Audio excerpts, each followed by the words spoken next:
Hello from Washington, D.C. I'm Shihoko Goto, the Director for Geoeconomics and Indo-Pacific Enterprise, as well as the Deputy Director of the Asia Program with the Woodrow Wilson Center here in Washington. The Wilson Center was established in 1968 as an act of Congress, and it remains a staunchly nonpartisan institution which is committed to bridging the world of ideas and academic research with the world of policy in Washington and beyond. It brings hopefully the best of both academic research and crafting foreign policy, which is especially needed in addressing the position in which Taiwan finds itself today. Taiwan's continued economic prosperity and social stability is critical not just for the Taiwanese people, but for Asia at large as the regional order of the Indo-Pacific remains in flux.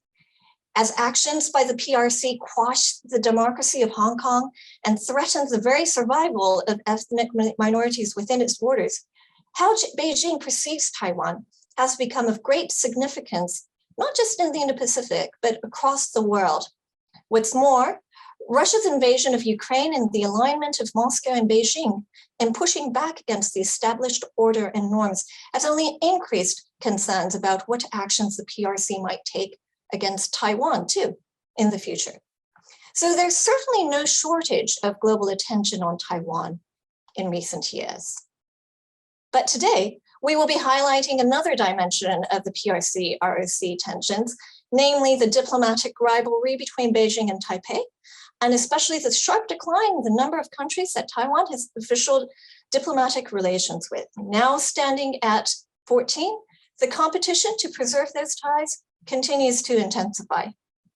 There has been a great deal of analysis on the political dynamics and the motivations for this diplomatic competition. But what are the economic costs and opportunities, not just to Taiwan, but to the countries that have made or are deliberating choosing between the two sides? Some of Taiwan's top political scientists, lawyers, economists, and analysts have come together to answer those very questions and have recently produced a joint report entitled Economic Impact of Engagement with Taiwan and China.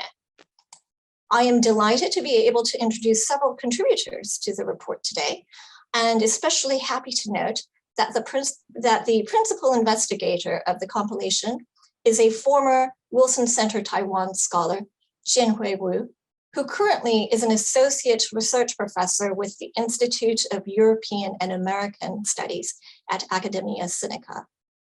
Our first speaker today to give us an overview of the report will be Jinji Chen, who was actually also the Wilson Center's inaugural Taiwan scholar in 2017, and who is now Dean of the Graduate School of Financial Management at the CTBC Business School and Deputy Executive Director of the New Frontier Foundation. He will be followed by Pei Guo, Associate Research Professor and Museum Director of the Institute of Ethnology at Academia Sinica. We will then have Yanping Su, Associate Professor at National Tsinghua University's Department of Political Science speak. And then finally, I would like to turn to Derek Sheridan, Assistant Research Professor at the Institute of Ethnology at Academia Sinica. So with that, let me turn to you, Jinji. Yes, thank you, Shoko. And hello, everyone. Let me show my slide. Can you see the slide? Not yet. Okay.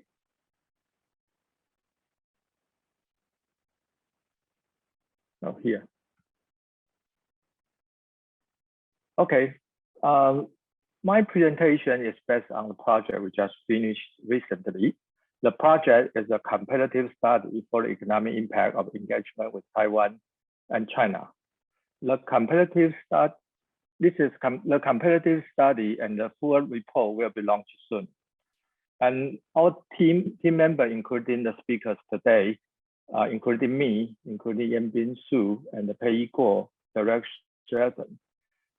And my part is doing the empirical analysis. We use a quantitative analysis to trace changes in economic growth when a country switches diplomatic recognition from Taipei to Beijing or vice versa.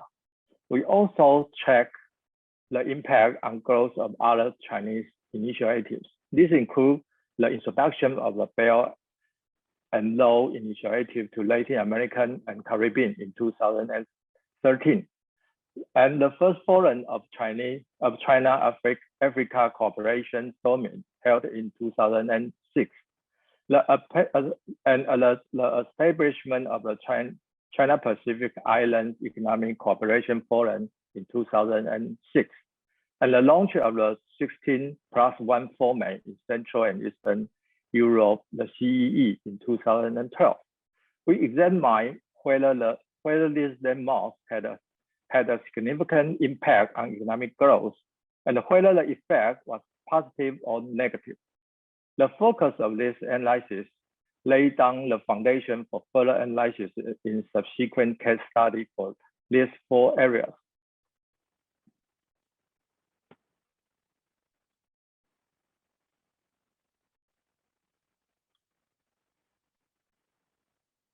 And for the Latin American and Caribbean,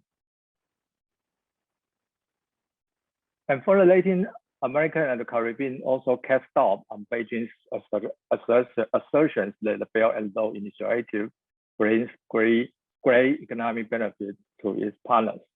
In Oceania, Tonga, especially Tonga, switched recognition to China in 1998 has still not shown stronger economic performance than neighboring countries, while Taiwan's partner, Tuvalu, has enjoyed positive economic growth relative to its competitive countries. And for South Africa's economy did not improve after it cut ties with Taiwan in 1998. The result indicates that among the African countries observed, switching ties from Taiwan to China did not lead to improved economic performance in every case. For example, Malawi loses economic momentum after switching to China. Although there are many factors that may have contributed to this. Similarly, our analysis shows that the Senegal, which broke diplomatic ties with Taiwan on October 2005, experienced economic downturns that was statistically significant. And South Africa was another of China's diplomatic partners that experienced economic downturns in the year after the China-Africa Summit in 2006. And despite a sharp increase in Chinese trade and investment in Africa. And Burkina Faso, São Tomé and Príncipe, and Gambia, which recognized Taiwan at that time, meaning that were ineligible for funding from China, also experienced downturn. And for the methodology we apply the difference in difference, the DID approach to investigate whether an event occurred in a certain year, be it a severance of diplomatic ties with Taiwan in exchange for the recognition of China, or significant launches of Chinese investment programs in the region, leads to better or worse economic performance afterwards. In the analysis, we use GDP per capita in log form as the variable. The data was sourced from the US data and the World Bank indicators database. Especially UN data is for the Oceanian countries and the World Development and the WBI for the 3 remaining regions. We apply the DID method to estimate the effect of an incident. For example, the establishment of relations with Taiwan or China on the economic outcome of our treated countries. Let me show the graph, for example. Suppose in the year of 2019, we would like to observe the impact of a certain economic policy which was adopted in 2013 in country A, which is referred to as the treated country. We can see the blue line is the country A. And In country A is referred to as the treaty country, and the 2013 is referred to as the interruption year. Also, we select a control country. We can see the origin line saying country B, which ideally was located in the same region and had a similar cultural, language, education level, political policy, and economic policy to country A. We then set an empirical period. In this example is from 2008, before the economic policy came into effect, to 2019, the time of observation. I would like to illustrate the trend of GDP per capita of both countries in the selected period of 2008 to 2019. The difference in GDP per capita between the two countries was $100 in 2008. The $100 gap between fixed until the interruption year in 2013. When the treated country adopted the economic policy and started seeing its impact by 2019, the difference in GDP per capita between country A and country B was widened to $700. The dotted line in figure is the assumed parallel, the expected GDP per capita trend for country A if it had not adopted the policy, keeping the fixed $100 difference to the similarly condition in country B.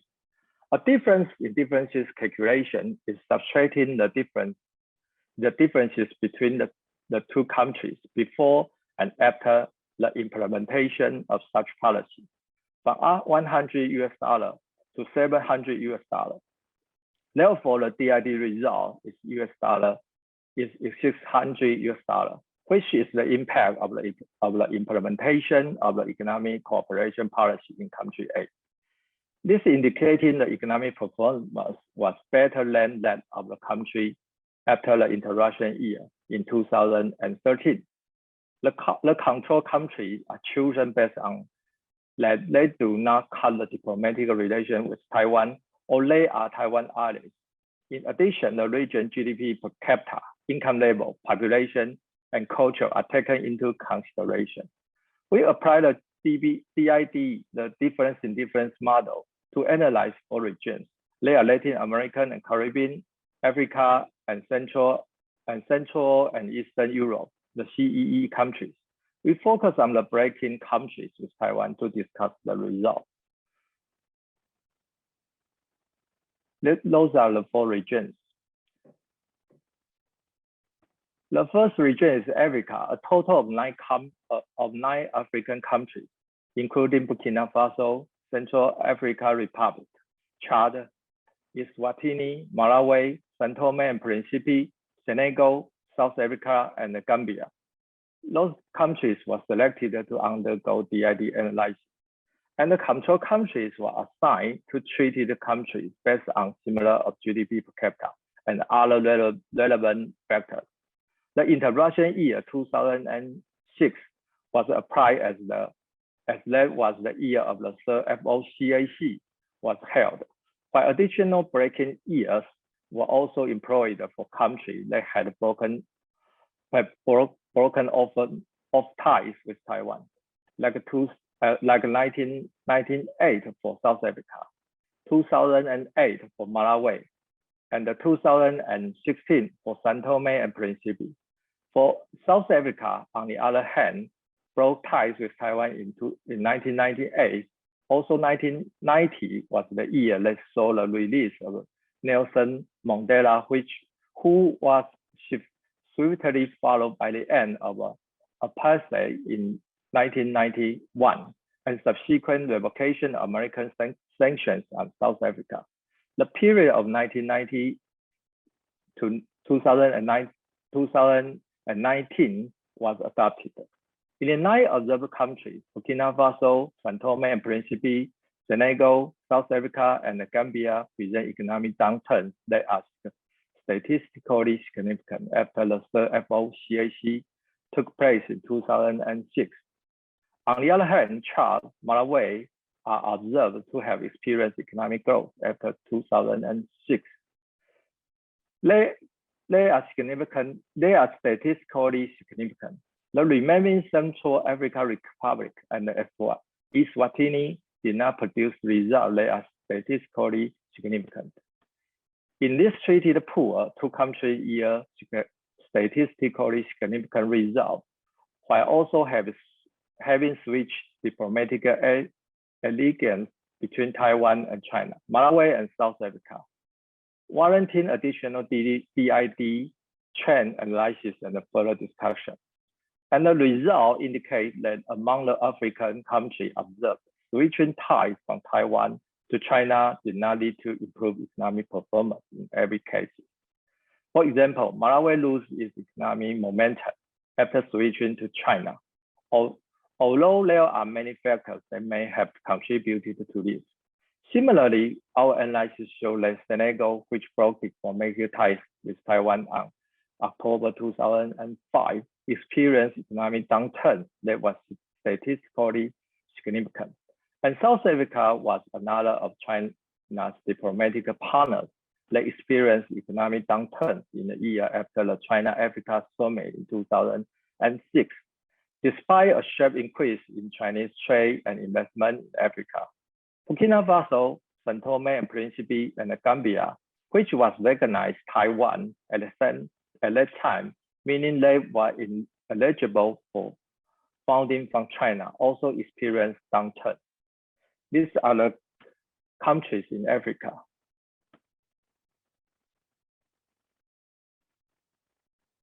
So for the empirical result for Africa countries, 5 countries experienced economic downturn. They are significantly after the third FOCAC took place in 2006. And 2 countries have experienced economic growth after 2006.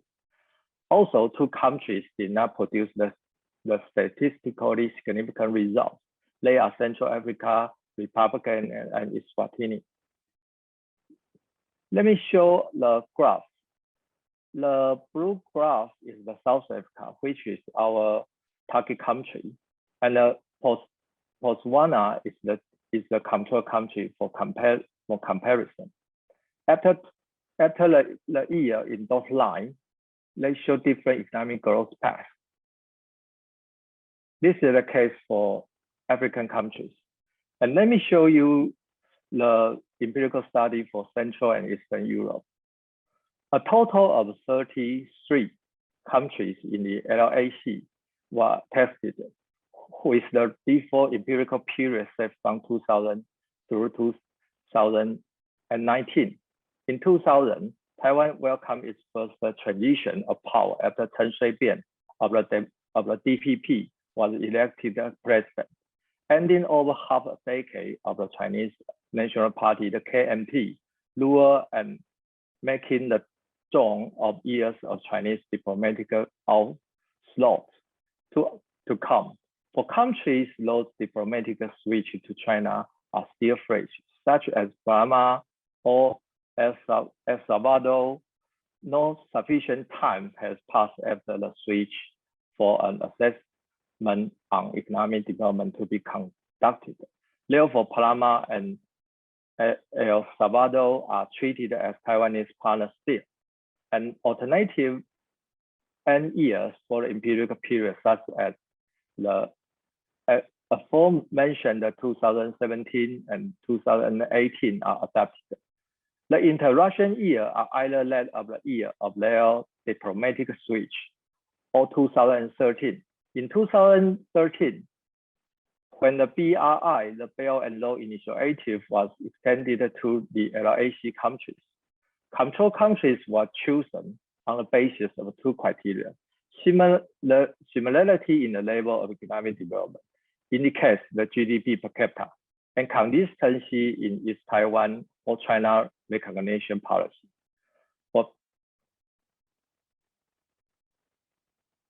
Only 33 countries, Latin American and the Caribbean, that were considered most did not grow more strong than their control countries after 2013. In 2013, China launched the BRI. This casts a doubt on China's assertion that the BRI brings great economic benefit to its partner countries. It was also observed that Costa Rica, Dominica, and Grenada did not perform better than their control countries after switching recognition to China. So for the empirical result for CE countries, 11 countries present negative DID result values, showing their economic performance was getting worse, and 5 countries show positive values.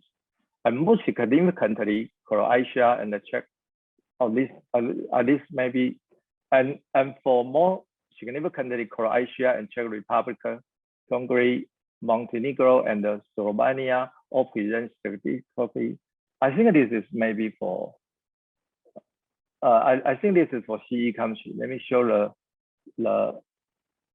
let me go to the Latin American and Caribbean countries.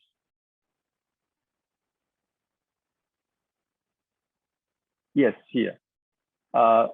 21 out of 33 countries were not Taiwan aligned countries, and 13 out of 21 countries have negative DID values, including statistically significant and insignificant ones.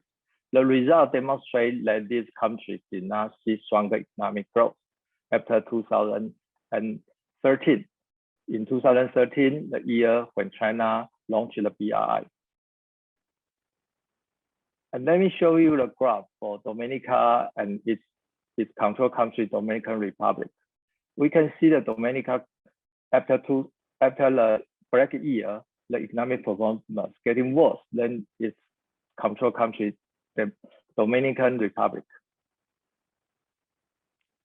And then we go to the Oceanian countries, a total of 10 oceanic countries: Fiji, Marshall Islands, the federal state of Micronesia, Palau, and Papua New Guinea, the PNG, Samoa, Solomon Island, Tonga, Tuvalu, and Vanuatu was selected to undergo DID analysis. And as island nations in this region are generally small economies, they are vulnerable to exogenous shock. A longer empirical period is adapted to better illustrate their economic development. The empirical period is therefore set from 1970, when decolonization started in the region, to 2019. The control countries were selected based on its similarity to individual treated countries in 3 criteria. The first one is the level of GDP per capita. The second, the size of population. And third, the key economic sectors. For the Marshall Islands and Tonga, the break year is 1998. In 1998, the year both countries cut ties with Taiwan. For the remaining 8 states, the interruption year was set to 2006, when China held the first China-Pacific Forum. In the 6 oceanic countries, the year statistically significant results. 3 countries, including the FSM, Palau, and Solomon Islands, those 3 countries present negative DID value. Their economies did not perform well relative to their control countries after 2006.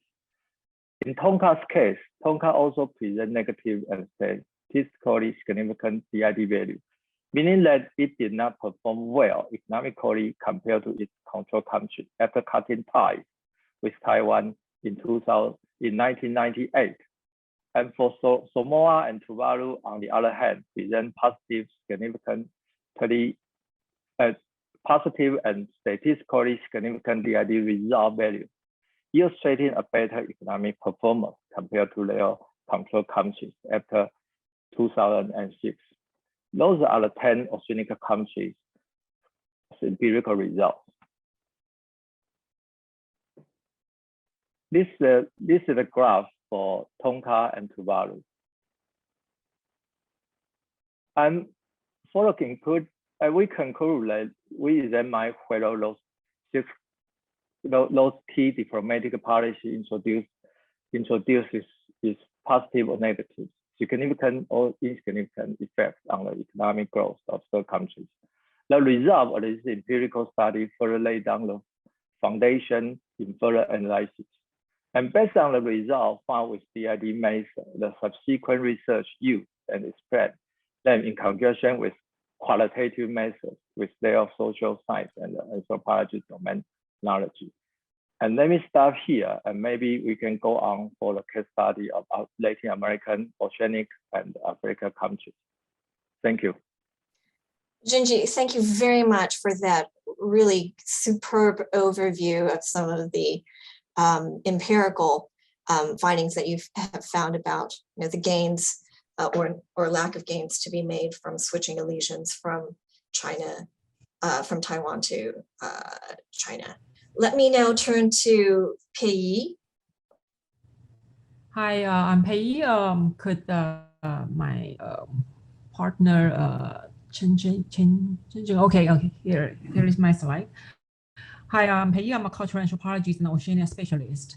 Together with Zhen and Sra, who study political science in the University of Hawaii, we're here to present our research on the implications of diplomatic relations with either Taiwan or China in correlation with the economic development of island countries in Oceania. And next, please. And next page. In the past 2 decades, China has significantly increased its political and economic influence through loans, aids, and economic engagement in the Pacific. In the new geopolitical competition, the United States, Australia, and New Zealand have all announced new foreign policy initiatives to counter China's growth in the region, while China continues to move forward. Taiwan has faced serious challenge from China's expansion. Taiwan used to have 6 diplomatic allies in Oceania, as shown in this map. And 2 of them, Solomon Islands and Kiribati, switched to China in 2019, leaving 4 countries, Marshall Islands, Nauru, Palau, and Tuvalu, with Taiwan today. Recently, the secret security pact between Solomon Islands and China has raised concerns in the region. Seeing that the impact of the switch of diplomatic recognition in 2019 is a serious matter, the United States has announced that it will reopen the embassy in Honiara, the capital of Solomon Islands, this year. Next page. During the tussles over diplomatic recognition, we often hear an argument that establishing diplomatic ties with China would enhance the economic development on an island nation. However, there has been no systematic research on the real-world impact of such changes.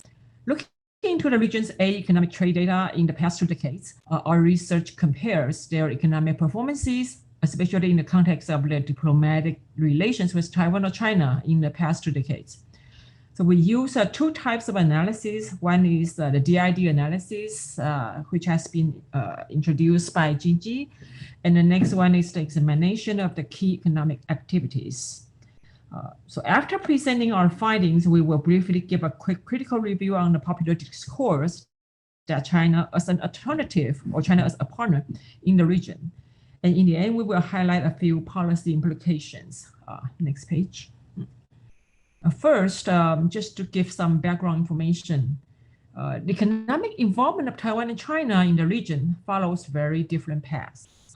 China's economic engagement with the region has grown many-fold in the past 2 decades, overtaking Australia to be the largest trading partner of most island countries.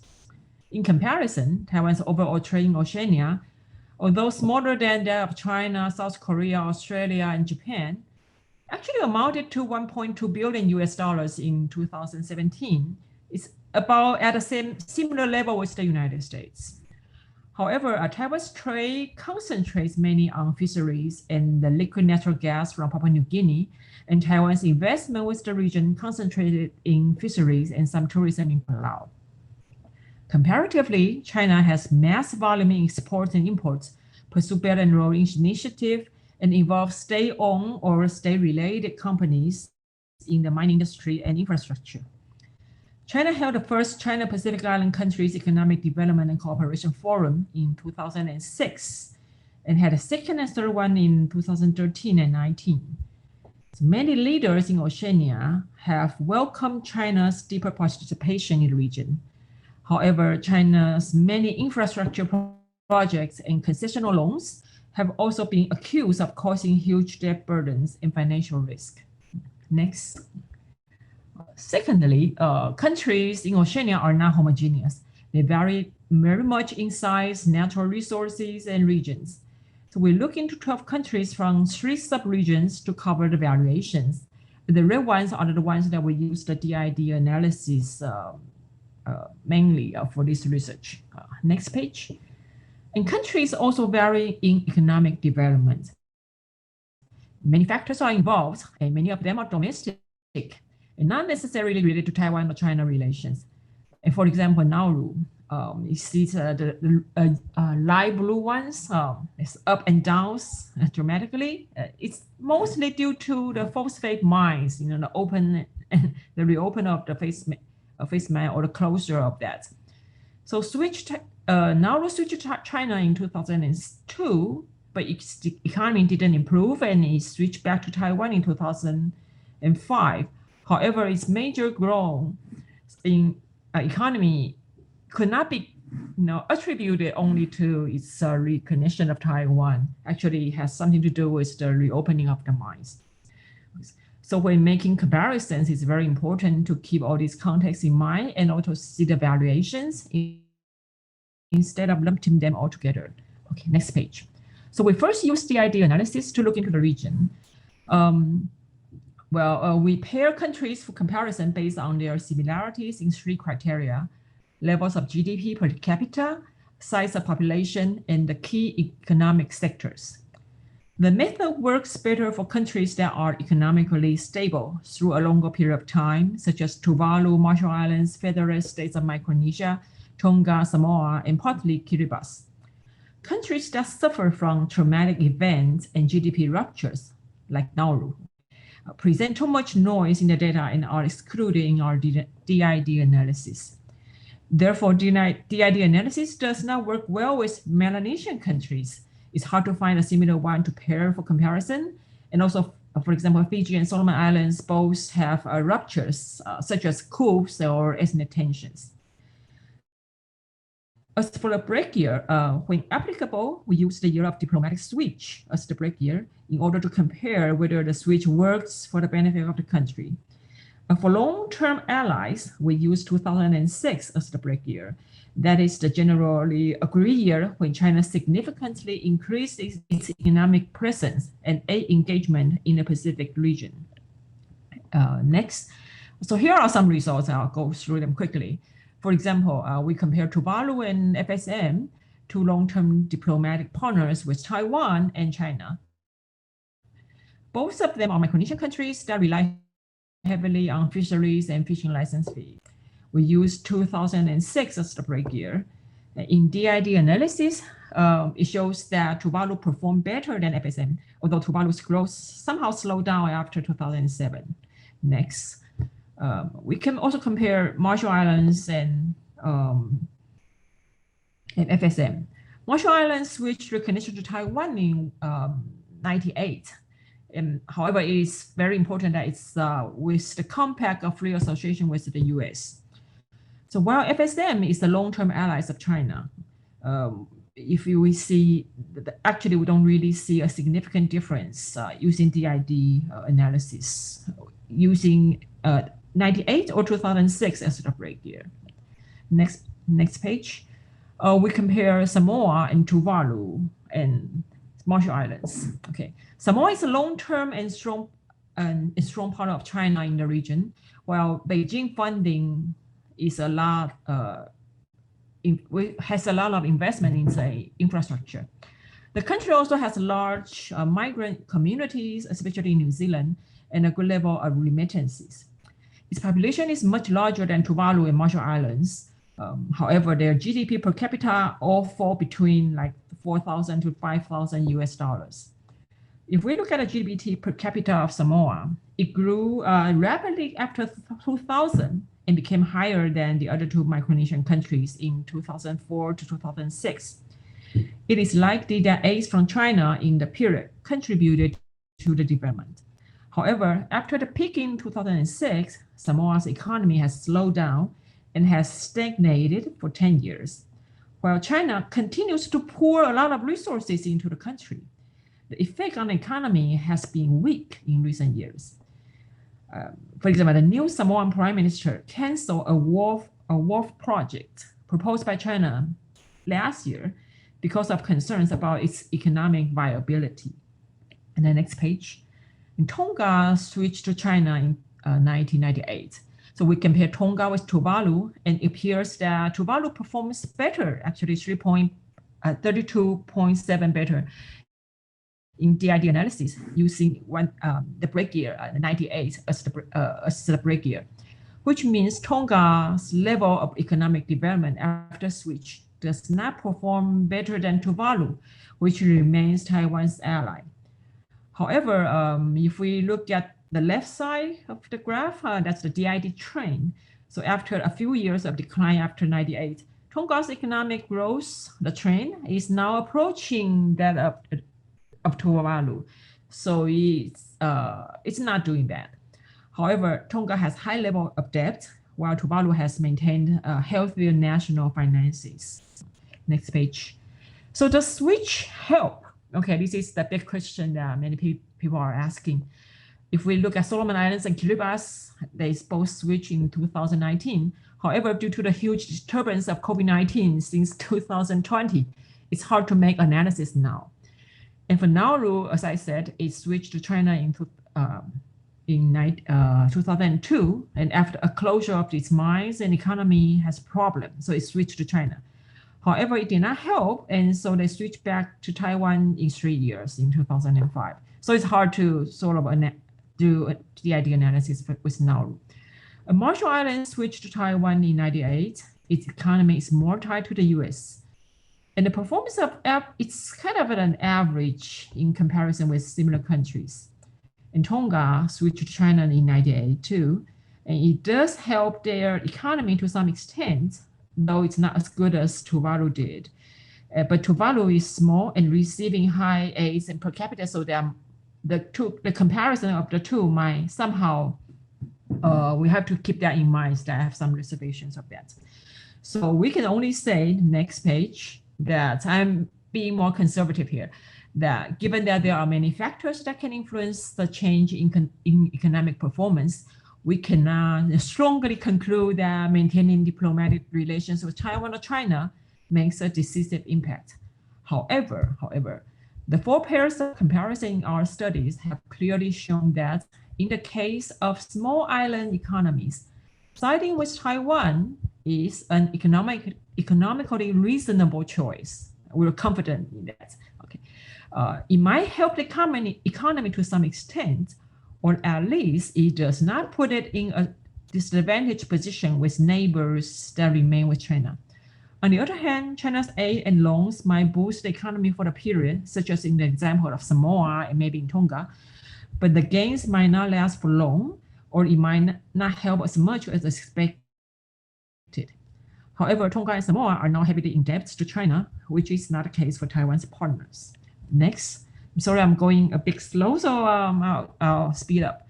DID analysis only works for some countries, so we also look at some key economic activities and examine Taiwan and China's role and influence.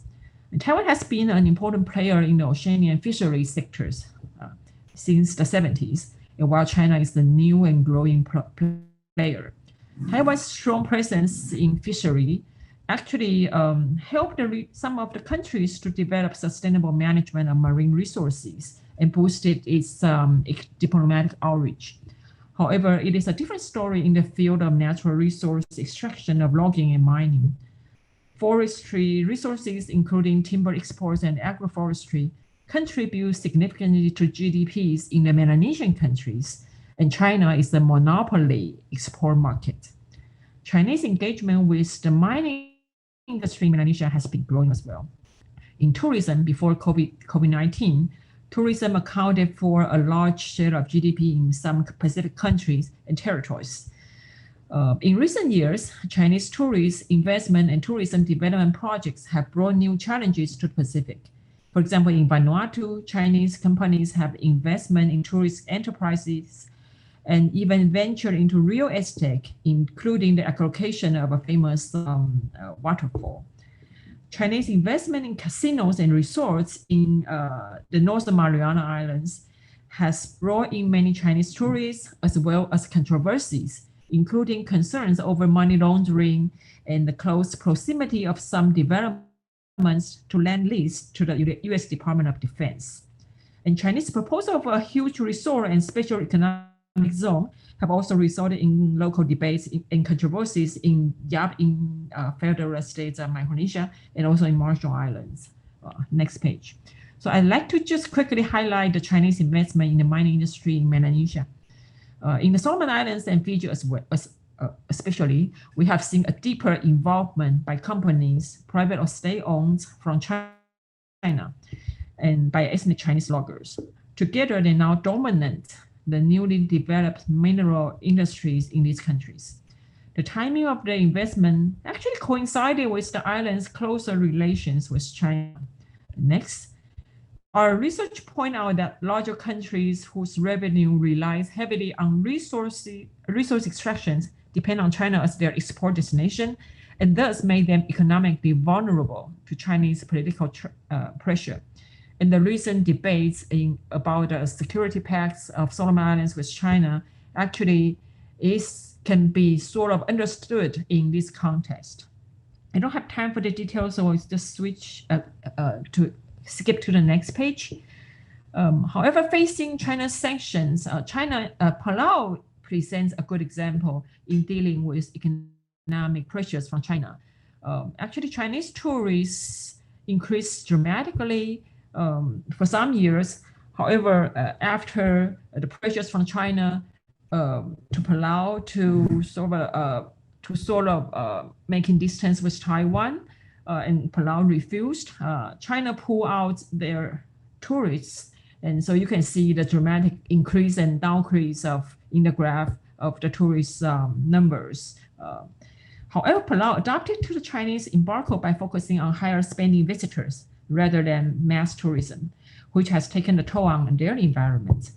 So their idea is that Chinese ban will not hurt the economy, but rather offer Palau a chance to diversify its tourism industry and pursue its own vision of sustainable development. So next page. So much debate in the Pacific is focused on two contrasting perspectives that present China as either an economic and strategic threat or as an opportunity, an alternative that could give island states more leverage in their dealing with the traditional partners in the Pacific. Many Pacific studies scholars and some political leaders have come to favor the latter view as a way to exercise Pacific agency. While there are potential benefits to partner with China, some island scholars also have cautioned that the weak situations of some Oceanian countries might make them vulnerable when dancing with the dragon. Moreover, the narrative often lacks critical examination of Chinese rhetoric. For example, as the world's second largest economic entity and a growing military and economic influence in the region, China is not in the same category of developing country as the Pacific Island countries, and its hegemonic tendencies in domestic and international fields in recent years make South-South rhetoric nothing but an illusion. Also, the greater Chinese presence in the Pacific Islands have been perceived by many islanders as something actually more than the non-interference, not only domestically speaking, but most importantly, because China's imposed the One China principle for in terms of diplomatic partners and obstruction of any attempts they make at building relationships with Taiwan. So the Pacific agency is compromised often when facing China's demand and the fear for possible sanctions. Next page. So in the end, just to give some policy implications based on our analysis and in reference to our interviews. Taking Oceanian countries' agency into account is very important in formulating policy and in presenting and communicating policy to the region. A diversified import-export market could increase the economic resilience of Oceanian countries against Chinese pressure and help them exercise sovereignty in foreign policy. Taiwan needs to work with international communities to encourage potential investors to work with local governments who prefer investment in onshore value-added facilities in industries of fishing, mining, tourism, etc., for sustainable economic growth as a better path than China's dominant propulsion, whether in forms of trade or aids. And finally, Taiwan and its partners should take a diplomatic approach with an oceanian-centered perspective, especially its vision of development and sustainability and the priority or agenda on climate change. Okay, thank you. Thanks very much, Pei, for really bringing us focused on how the Pacific Islands play out and the new Pacific diplomacy and the relationship this has with the China-Taiwan rivalry. Let me now turn to Yanping. Yes. Yeah, let me share my slide. Okay.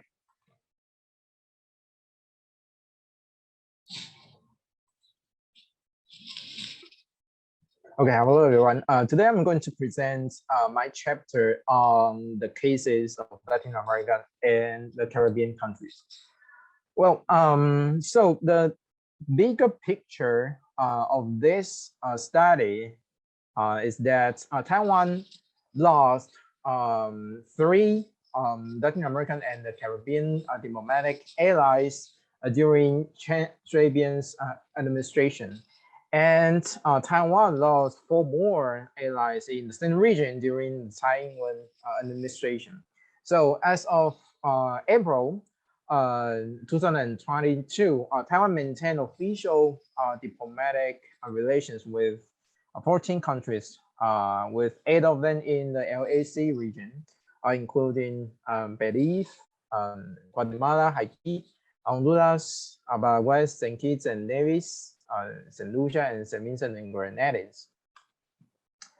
So what happened? According to one interviewee of my own research, he said that, because building ties with China is the default mode for Latin American countries, because these countries expect that they can get much more aid and investment from China than from Taiwan. So what he said implies that the perceived economic benefits have been a primary concern for countries as they decide which side to choose. So in my chapter, I want to focus on addressing 2 research questions. The first research question is, did countries that switch ties from Taiwan to China indeed become better off? Well, this question is very important because many scholars and politicians believe that China indeed provided strong incentives for make countries to convert its diplomatic recognition policy. So, but what we want to know is that is that kind of promise indeed become a dream come true? So that is my first research question. And the second research question is, given that the Belt and Road Initiative, the BRI, offers a great prospect for more economic interaction with China, do Taiwan aligned countries tend to switch relations to China after the BRI was adopted in 2013? So that is my second research question. So the research purpose of my chapter is that it is mainly an exploratory data-driven research, which means that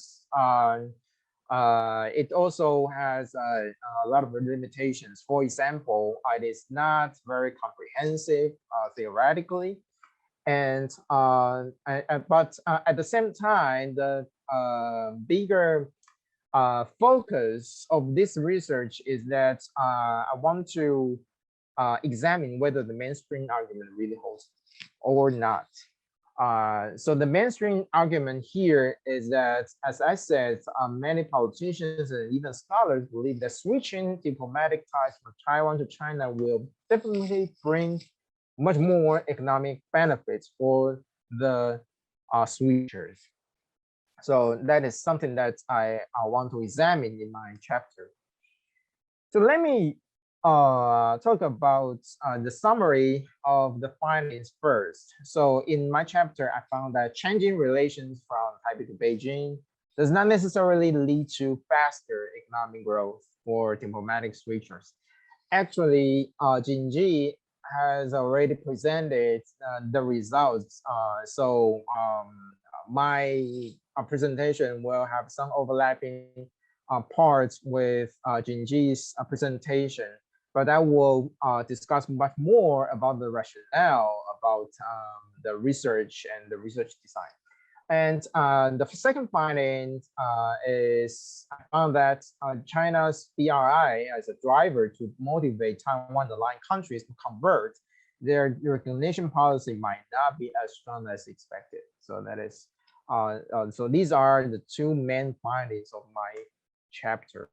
So based on previous literature, I generate two testable hypotheses. The first hypothesis is the so-called switching helps hypothesis, which suggests that switching diplomatic recognition to Beijing tends to improve a country's economic performance to a significant extent. Actually, there are some studies that have already examined this question. But my chapter is unique because it covers longer time periods and it focus on one region, which is very important to Taiwan's international survival. And I also generate another hypothesis called BRI attracts hypothesis, which suggests that Taiwan-aligned countries tended to sever diplomatic ties with Taiwan if their economic growth slowed down after 2013. So the rationale behind this hypothesis suggests that when Taiwan-like countries make the decision to maintain ties with Taiwan or not, they will definitely consider how other economies or how other countries' economies have been performed after the BRI was adopted. So if their counterparts, which are this China-aligned countries, become much better off in terms of economic performance, that will provide stronger incentives for them to convert their recognition policy. But that is just an hypothesis. So what we need to do is to examine whether that hypothesis was supported, will be supported by the evidence or not. So I will use the DID research design as Jinji has already discussed in detail. So here I will just briefly discuss what I want to do to test these two hypotheses. So I will also focus on the level of GDP per capita as my outcome variable. And my empirical strategy for testing these two hypotheses is that I will run one DID model for each of the treatment countries for each hypothesis. So as Jinji has already discussed, that's exactly what he has done in his chapter. So in the second, regarding the switching helps hypothesis, the treatment will be the year of diplomatic conversion. And I will only focus on examining three treatment countries, namely Costa Rica, Dominica, and Grenada. And to test the BRI helps hypothesis, the treatment will be the year of 2013. And the cases that I want to examine is are the 12 long-term Taiwan allies in the LAC region.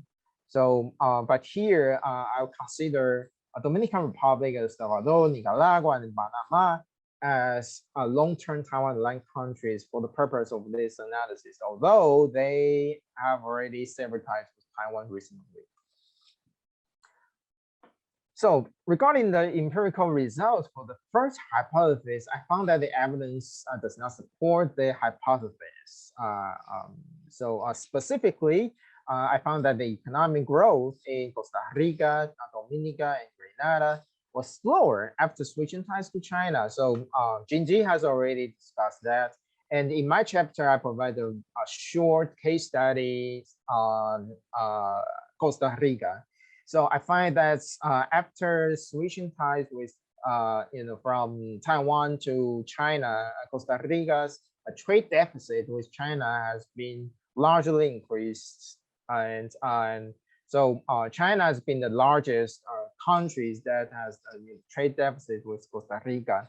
So I believe that will definitely affect Costa Rica's economic growth. And also Costa Rica's economy has been increasingly affected by the so-called buyer's remorse, which suggests that the economy has been affected by the suspension and cancellation of previously agreed projects by China. So, which means that there are a lot of promises made by China since 2007, the year when Costa Rica severed ties with Taiwan, but many of these promises were not made. So this would, well, I believe that this kind of situation definitely affects Costa Rica's economy. So for the test of BRI health hypothesis, I made a 2x2 table to summarize the findings. So as you can see, if the hypothesis is supported, we will see that most of the country will be clustered in the lower right corner, which suggests that the economy grows slower than the PRC allied counterpart after 2013. And the result would be that this country will sever diplomatic ties with Taiwan from 2013 to 2019. But as you can see, most of the countries are not in that corner. Actually, we only see two countries, El Salvador and Nicaragua, provide some evidence to support the hypothesis. But we also see many puzzling results. So again, the results show that this evidence is not strong, and only two countries support the hypothesis. And for in my chapter, I provide a short case study for El Salvador. And why did El Salvador sever ties with Taiwan? I found that before severing ties with Taiwan, this country received a 20 million loan from China through the IADB to finance their small and medium-sized enterprises. And also in 2018, in July, El Salvador's government passed a big development projects, which includes the establishment of a very big port called the Union. And the government asked Taiwan to finance this project, but Taiwan refused because this project was too expensive. So that is also something that maybe the main reason that El Salvador severed ties with Taiwan in 2018. So in this, in the results, we also find many puzzling findings. So for example, for Dominican Republic and Panama, they become economically better off actually after 2013 compared to their PRC aligned counterparts. So what happened? So in my chapter, I provide several possible explanations. So for example, I believe that the pre-existing relations with China of these two countries might play a very important role for their decision to sever ties with Taiwan. And also during from 2016 to 2020, Donald Trump's policy toward the LAC region is actually not very strong, which means that the administration did not pay a lot of attention to that region, which gives some kind of opportunity for China to step in to affect this geopolitics and economy of this region.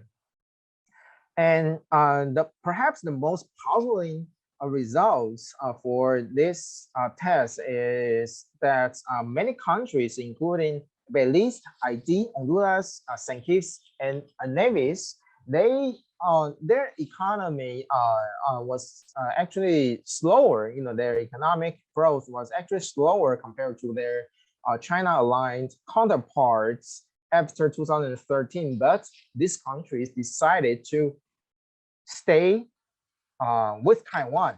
So what happened? So I also provided several possible explanations. So I believe that one reason is that maybe these countries are very cautious to the risk of the PRI, which means that if they indeed want to sign an MOU for the BRI, maybe their economies will be affected by the potential so-called debt traps, etc. And also, I believe that the enactment of the U.S. 2019 Taipei Act might also play a very important role, because this act stipulates that the U.S. Government will take very seriously about the situation that if any countries who will take action to influence on Taiwan's politics and economy. So that will provide a pretty strong signal for Taiwan's diplomatic allies.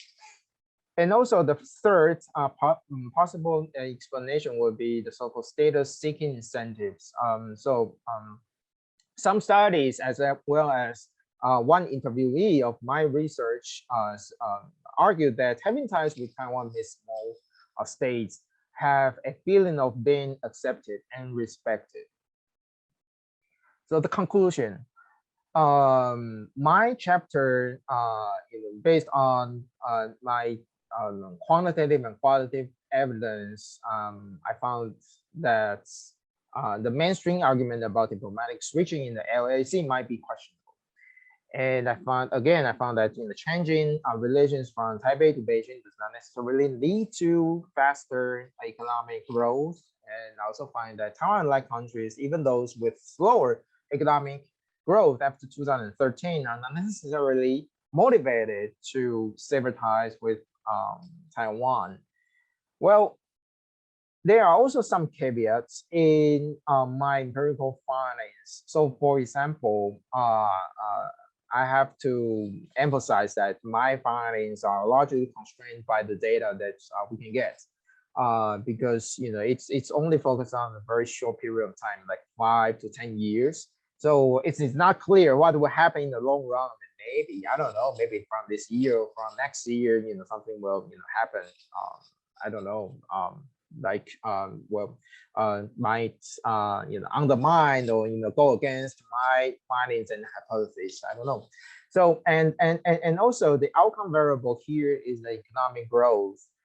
My analysis does not refute the fact that after switching ties from Taipei to China, the converters will have more economic benefits.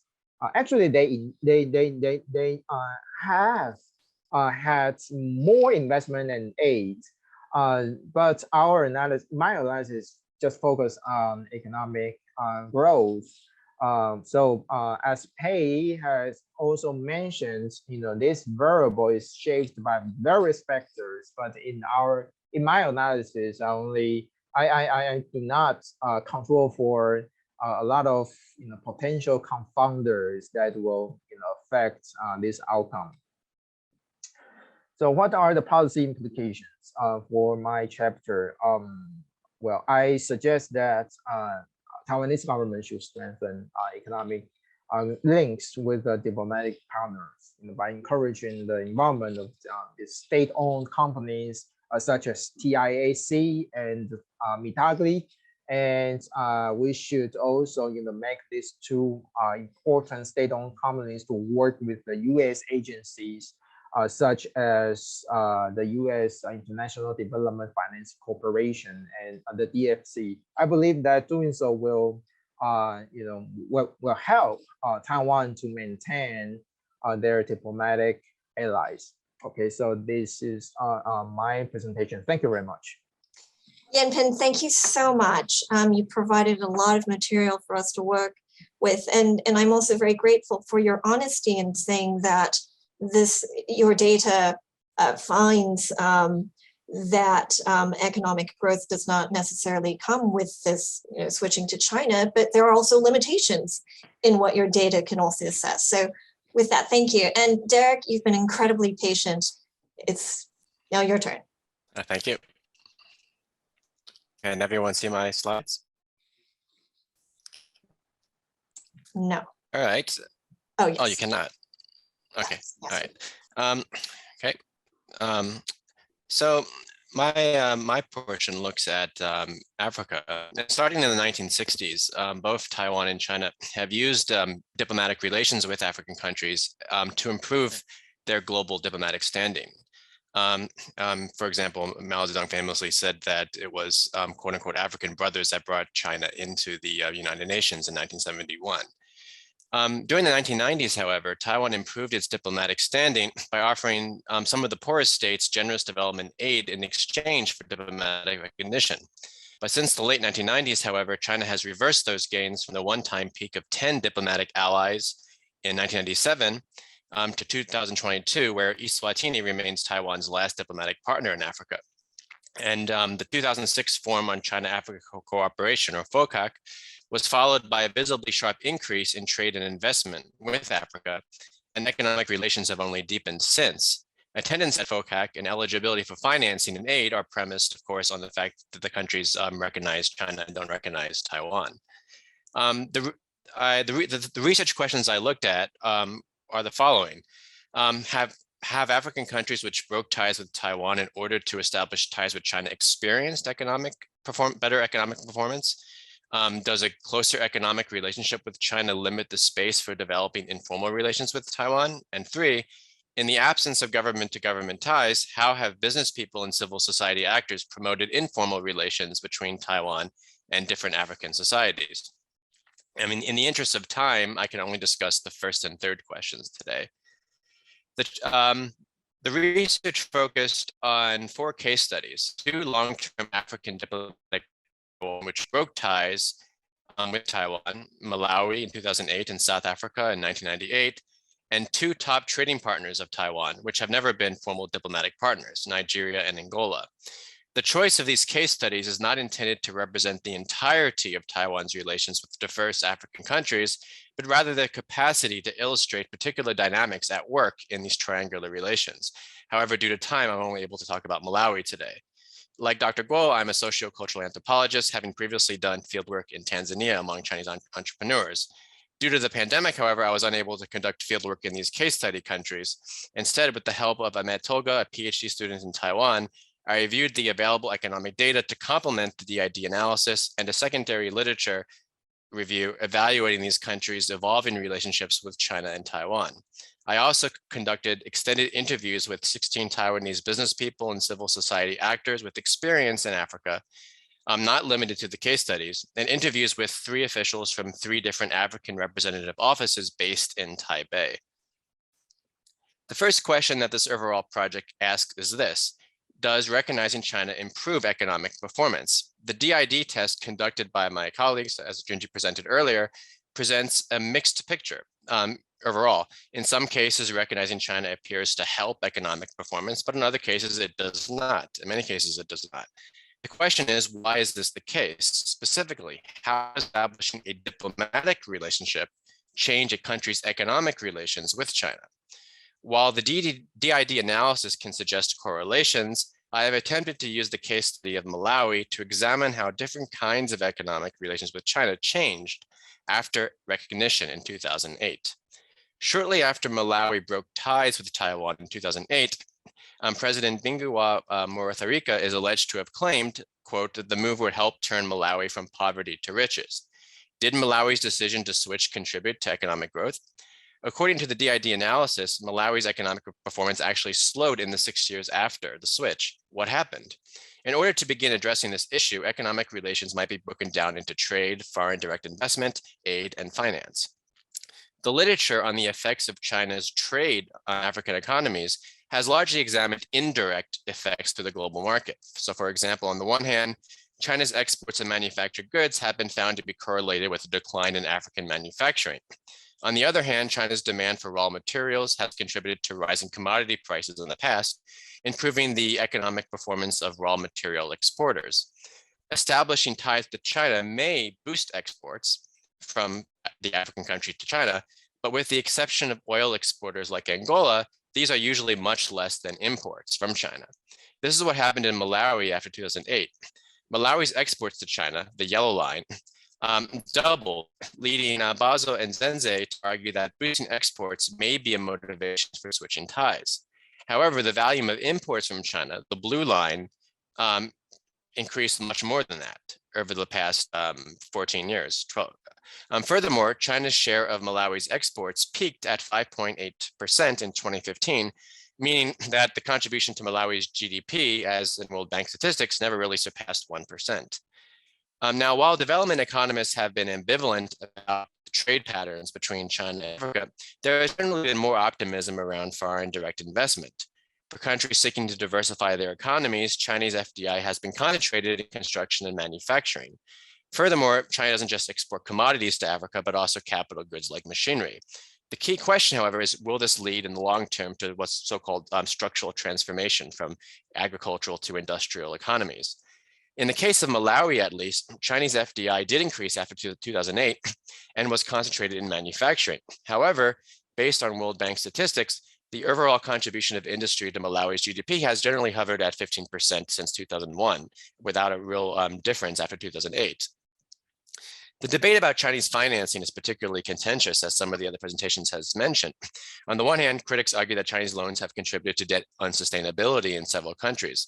On the other hand, critics of debt critics argue that infrastructure is still needed if long-term economic growth is to be possible. Of course, Taiwan's diplomatic partners are unable to receive those types of loans. In the case of Malawi, Weningure, a journalist, writes that Malawi's debt to China is worrying to many Malawians. However, while Malawi's debt has risen over the previous decade, the government of Malawi reports that 1% of that debt was for China, which actually dropped to 6% in 2021. But what does this all mean? The first lesson is that recognizing China has a limited effect on improving Malawi's economic performance over the long term. It is important to remember, however, that China is not the only variable that has affected Malawi's political economy. To give only one example, in 2011, there was a downturn after several Western donors suspended aid to the government. At the time, 40% of the national budget was dependent on Western donors.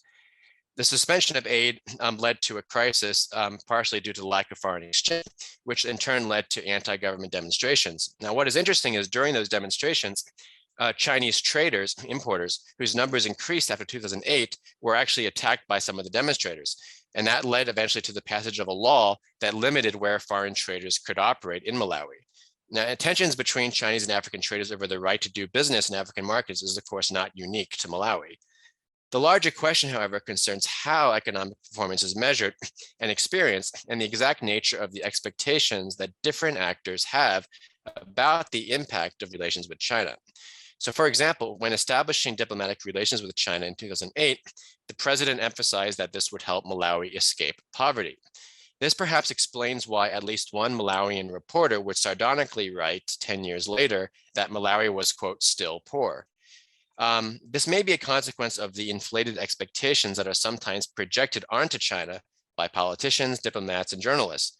For example, shortly after recognition, there were so many Malawian NGOs and government agencies approaching the Chinese embassy directly for financial support that the ambassador at the time even said China was not a miracle performer, which led to a small diplomatic crisis, and the ambassador was then replaced, actually.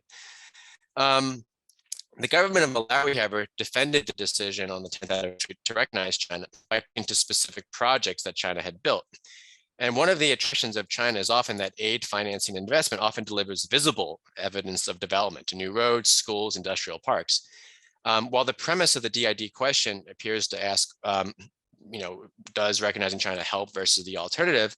Another question to maybe ask might be to consider the aspirations and expectations of African leaders and their constituents at different levels of power. What can different foreign actors offer or not offer? It is worth noting that besides the attraction of China's development model, Taiwan, Singapore, Malaysia, and Japan have also appeared in African discourses about development models. Under these circumstances, there are in fact opportunities for Taiwanese actors up to a point to be welcomed in Africa. As one Taiwanese business leader I interviewed pointed out, most officials in Africa would not reject a Taiwanese entrepreneur wanting to build an industrial park. On this note, the second half of my research looked specifically at the role of private actors in maintaining and promoting Taiwan's relations with African countries. Unlike the Pacific and Latin America, there's only one diplomatic partner in Africa, so this explains the shift in the research focus.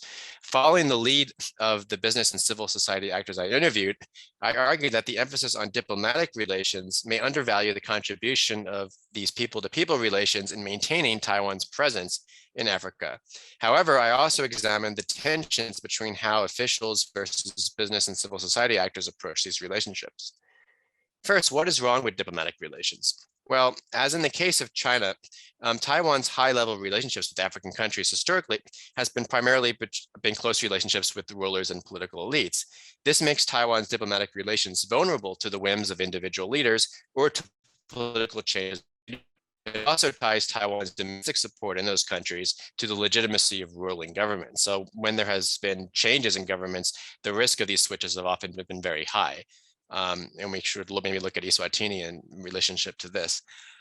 Extensive people-to-people relations diversifies Taiwan-Africa relations, meaning that they're less vulnerable to breaks at the diplomatic level. Before going further, however, it is necessary to step back and historicize what these relations are. Taiwanese were, in fact, among the earliest ethnic Chinese actors in post-colonial Africa. While now outnumbered by PRC migrants, early Taiwanese arrivals remain prominent figures in what's called the Chinese communities of several African countries.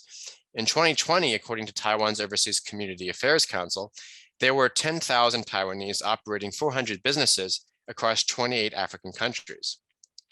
In the absence of diplomatic relations, Taiwanese migrants have established a Taiwanese presence even in countries where Taiwan has never had diplomatic relations, for example, in Ghana and in Uganda. Business and civil society actors have provided resources to Taiwan's foreign policy in terms of social capital and expertise in places that Taiwanese officials can't go. What do these connections involve? Besides business links, there are also Taiwan-based organizations. List 18 different NGOs from Taiwan that are active in health, social welfare, and agriculture in Africa. Many of these organizations are not just Taiwan-based, but linked to many international organizations based in Europe and North America. For example, African students who study in Taiwan today not only come to Taiwan through scholarships provided by the Ministry of Foreign Affairs, but also through private organizations that are completely in the private sector. So for example, the Jane Goodall Institute has sponsored a small cohort of students from Tanzania to study development at Chang'an University in Tainan, to give just one example. There are also other organizations that are attempting to build media platforms between Africa and Taiwan, as well as business associations that regularly organize delegations between different African countries and Taiwan, although there's been limitations due to the pandemic the last several years. I can point to specific instances where these people-to-people relations have directly assisted Taiwan's foreign policy due to the fact that compared to diplomats, Taiwanese private actors have actually more mobility in Africa and have more networks with officials than Taiwanese officials can. This means that they have been able to conduct negotiations sometimes that Taiwanese government officials could not conduct themselves directly. In some cases, the networks first established by private actors have facilitated the eventual establishment of trade offices. So for example, in the case of Somaliland, there were Taiwan medical volunteers already doing work there before, and they actually established some of the initial contacts with Somaliland officials.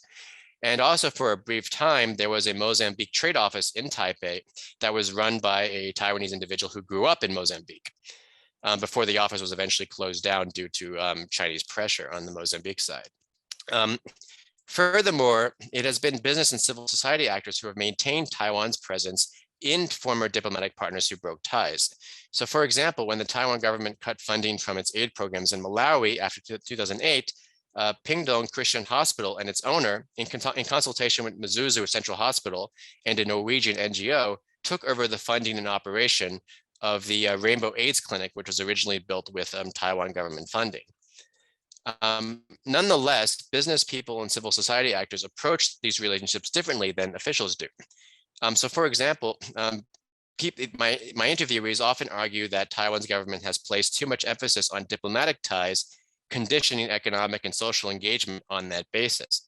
Instead, my interviewees argue that developing economic and social relationships across the continent, irregardless of diplomatic relationship status, is actually more beneficial to Taiwan overall. Furthermore, they argue that the government has underutilized the on-the-ground experience and expertise and resources of these businesses and NGOs. They argue that, but they also argue that Taiwan's government should provide greater support to private actors, meaning financial incentives and insurance, and also collaborate with third parties from other countries to develop programs. However, Taiwan's government has been hesitant to support private companies. And my interviewees note the difference from Chinese government and its support of Chinese companies. However, it is worth noting that the experience of Chinese small and medium enterprises is actually quite similar in this regard. Nonetheless, African officials based in Taipei that I interviewed have suggested that prospective Taiwanese investors are often more cautious or less informed about African markets than the Chinese investors they've encountered, suggesting that the Taiwanese government could do more to encourage people to take risk and go out. However, while there have been a series of events recently promoting investment in Africa, the people I've interviewed argue that the government needs to do more in concrete incentives to actually encourage people to take the leap. One of the most controversial points of disagreements between my interviewees and the current policies concerns the purpose of people-to-people programs. So for example, when countries have broken ties with Taiwan, the standard response is the principle of diplomatic reciprocity. So for example, cutting scholarships to students from diplomatic allies who are studying in Taiwan. Several interviewees pointed out that punishing students for the actions of the governments neglects how these students could actually preserve Taiwan's relationships with those countries in the future. In economic terms, these may be customers. In political terms, they may be a network of friends that still have an influence on those countries' domestic politics. At the same time, it is also important not to overly romanticize people-to-people relations. So for example, recently struggling private universities in Taiwan have repeatedly recruited foreign students from Southeast Asia and Africa to Taiwan to study, but often have put them in internships, which are really exploitive labor programs. And so close oversights of these kinds of programs are also very necessary to ensure the quality of these kinds of exchanges.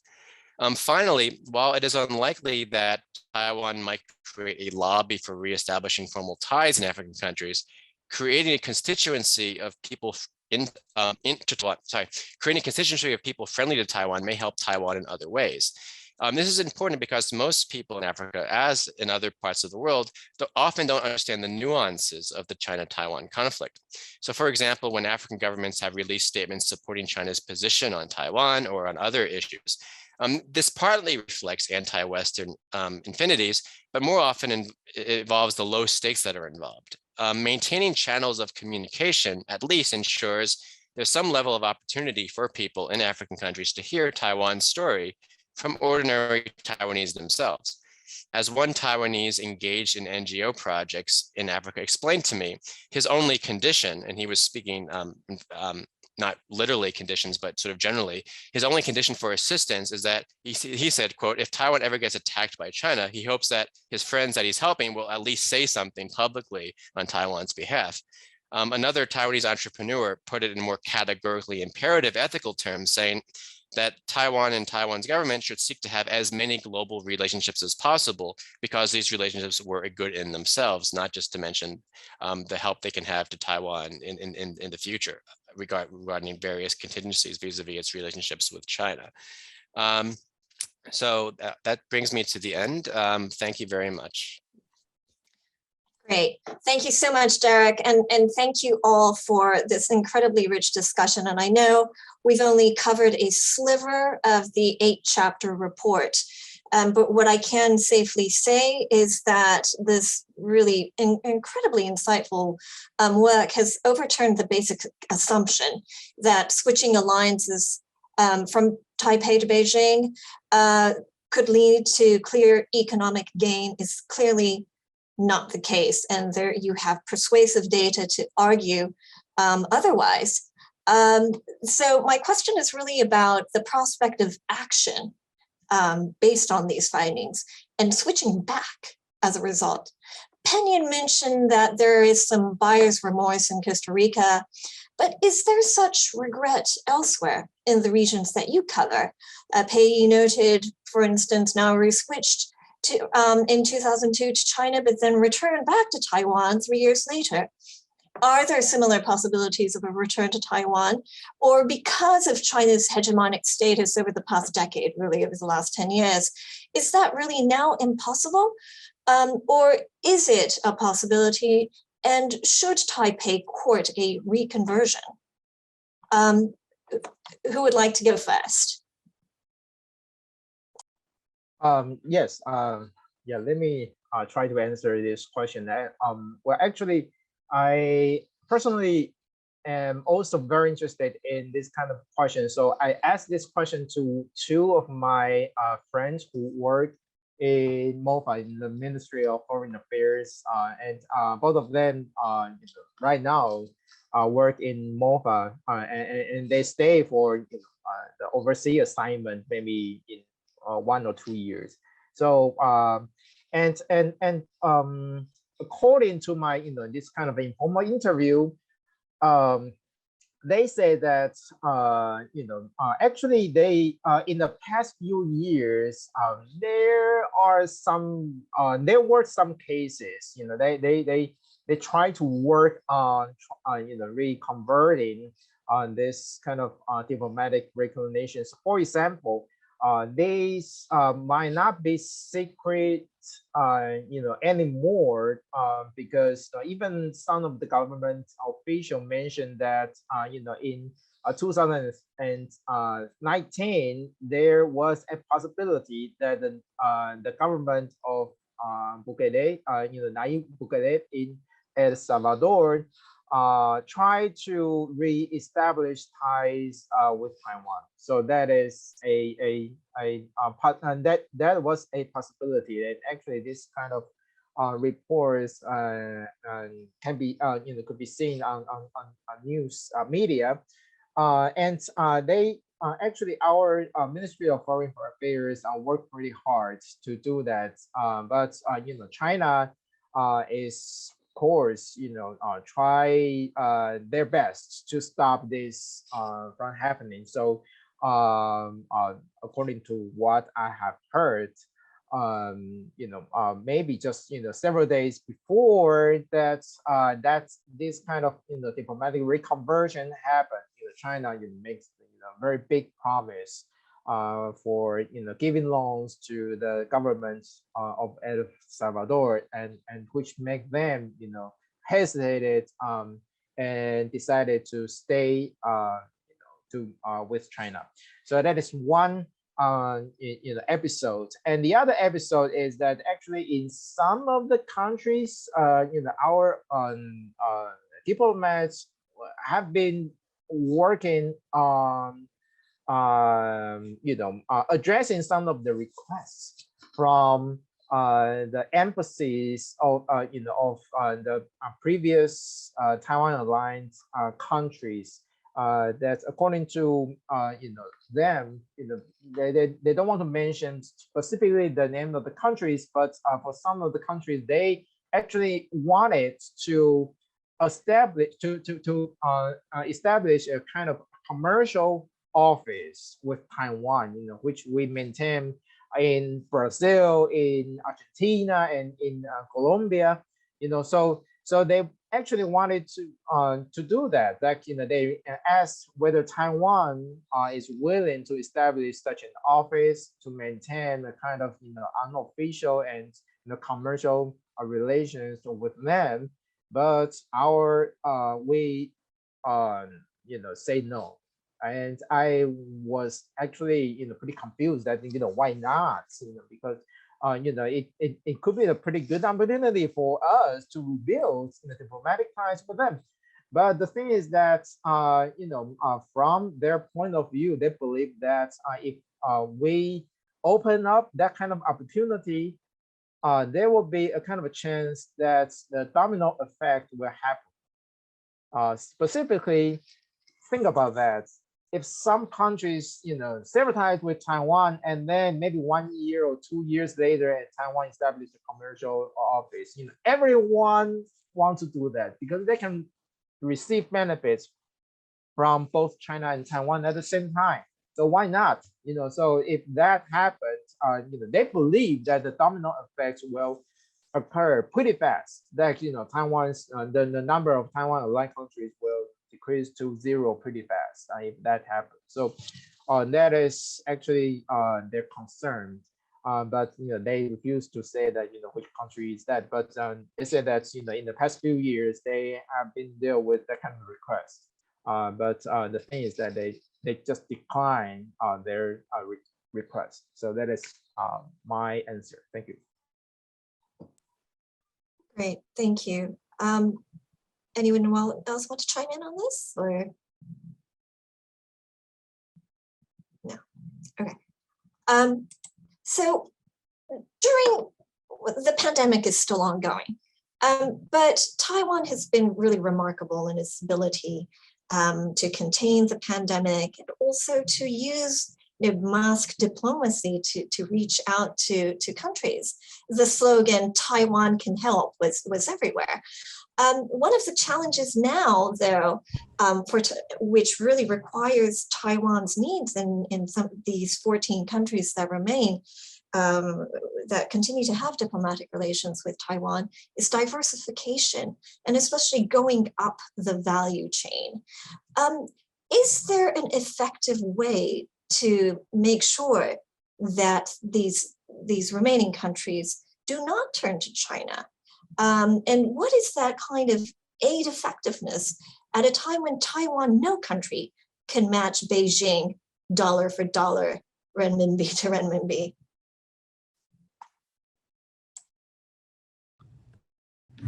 Hi, maybe I can jump in. I think that in the Pacific, I can only speak for the region that I'm familiar with, that most of Taiwan's allies, remaining allies, are very small countries. So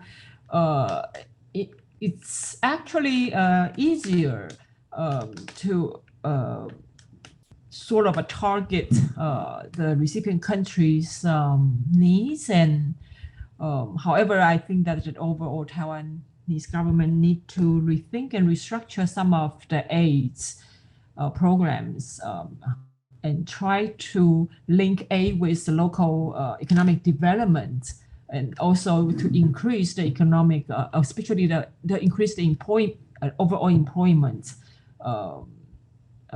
that is especially among the young generations, that would sort of target some of the most needed, especially after COVID. I think a lot of the Pacific countries have been hit dramatically because they have closed their borders. And so in order to reopen and relinquish the world, the overall employment would be the crucial issue. The other one is, of course, climate change.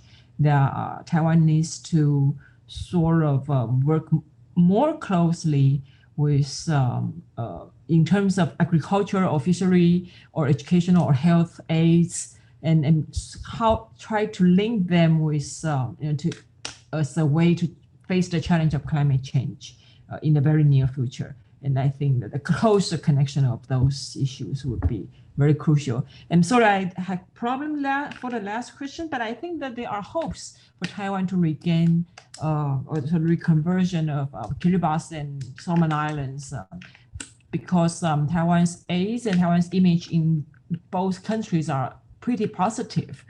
And so if there is a change of government in Solomon Islands, it's very likely that the politicians will reevaluate the possibility of building diplomatic relations with Taiwan again.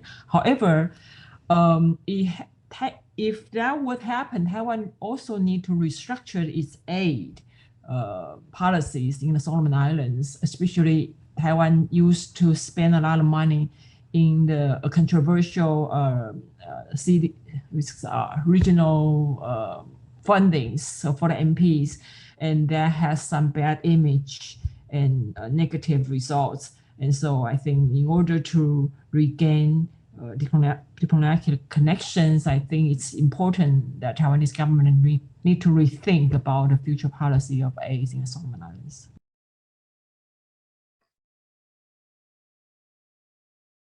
Maybe I can add in a little bit here as well. I think in the case of most African countries, I think the possibilities for reconversion are actually quite low. And part of the reason for this is during the 1990s and early 2000s, reconversion was actually very common. You had countries going back and forth between China and Taiwan, and that had a very derisive name attached to it, so-called dollar diplomacy. And so there's a negative image also associated to those kinds of switches. I think in Malawi, I think might be a little bit different because Malawi was a country that had a long-term relationship with Taiwan.